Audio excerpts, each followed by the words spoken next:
So mga kadaywan, may ginagawa tayo dito sa Griffin 180 natin. Sa mga nakakaalam, alam nyo kung anong tawag dito? Ito ay torsion controller or torque enhancer. Nagpapataas ng RPM. Ang trabaho nito, ito yung nilalagyan o pinapatungan ng center spring. Parang sa ganun, maiwasan natin yung coil binding or para mabawasan or maiwasan natin yung stress ng spring natin sa pag-compress. Nilalagay ito para kasama itong spring na umiikot. Okay? Para hindi siya magkaroon ng too much pressure o tension doon sa torque drive.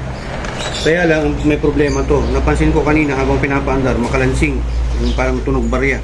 Ito pala yung problema. Oh. Nag-build up siya ng kalawang. Ayan. Mapapansin nyo yan, maganit. Kasi ito, may bearing yan na maliliit, mga bulitas sa loob. Pag mapapansin nyo, pakinggan nyo mabuti ganyan. Yung parang kumikis-kis, ibig sabihin, mga nag-build up ng corrosion o kalawang. Yan, oh. Kalawang mga kadaywan, dami. Yan. Gamit kayo nito, itong safe. Or any CVT cleaner. Yan. Tapos, iganyan-ganyan nyo. Ilang. Ayun, oops. Yan. Tignan mo, daming kalawang. Yan. Matatanggal yung kalawang yan. Okay? Dapat smooth lang yan. Yan na. Yan o, kalawang yan o. Daming kalawang. Oh, yan o. Grabe. So yan, gamitan natin ng tissue or kung may BB wipes kayo, pwede naman. Yan, pakita ko sa inyo kung gaano yung kabuild up ng kalawang niya. Dami mga kadaywan. Yan o. So, papansin nyo, bakit tunog barya yung CVT ko? Pansinin nyo lang, yan, marumi. Yung torsion controller, torque drive, or mga pulley, drive piece, gano'n yan, grabe, kalawang niya. So, ito ay MTRT brand ang gamit natin. Kahit ano naman, pitch bike, CRP, gano'n, GBT, marami naman yan. Pero ito kasi trusted ko na eh. Patuloy nyo lang to na linisan gamit itong CVT cleaner. Pagka wala na, yun, stop na.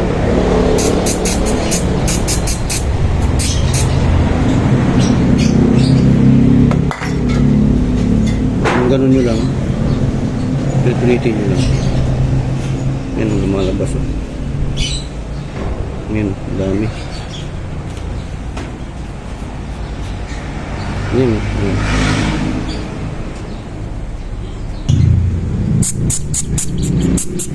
Kailangan malinisan natin itong food. Dapat hindi maganit. Yan o. Naririnig nyo naman siguro. Yan. So pagka wala na, try natin dito sa bago tissue. Kung kunti na, wala na, pwede na natin try. Yun. Maririnig nyo yan, no? Tapos pag umikot na to, yan, no? Nang smooth, yun, okay na. Yan, no? Yan, umiikot na siya mga kadaywan. Yun, very smooth na, no? Punasan na lang natin, final. Yun, yan mo nakuha niyang kalawang, oh. Dami, oh.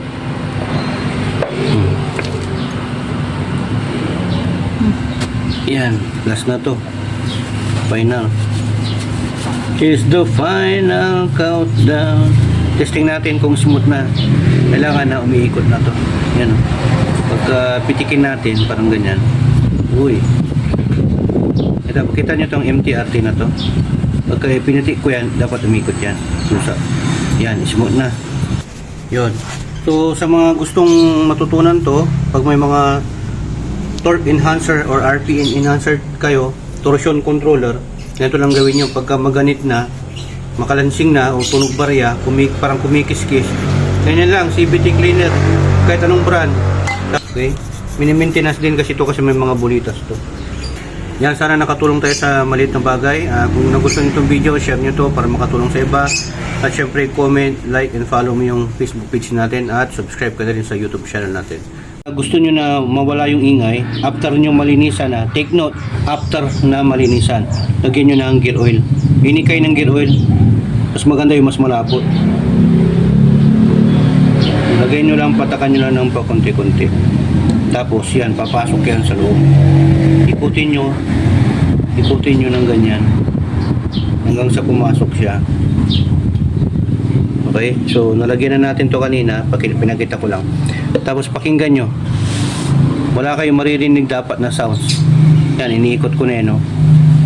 Ganda, superb, yun yung dapat. Instead na grasa, gear oil na lang para may konti siyang lubrication sa loob. Kasi may mga metal parts dyan sa loob, mga bearing o bulitas. Yan, no? Smooth na smooth. So, lagay na natin.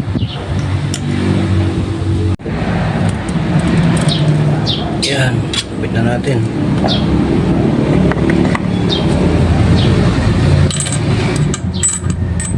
Yan, may markings ako niyan.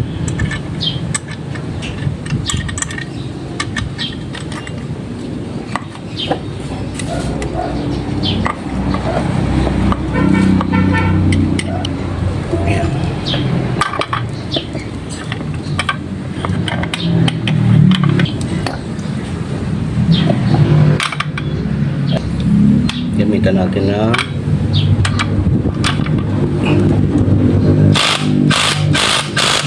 yun, ang tapat na. Ito lang po.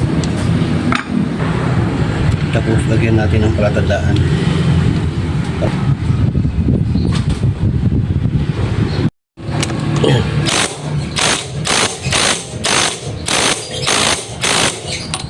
Testing natin. Pakinggan natin kung may ingay pa.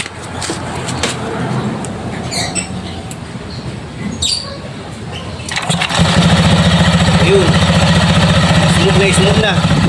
Wala na yung kalansing, di ba? Ganun lang. Sorry.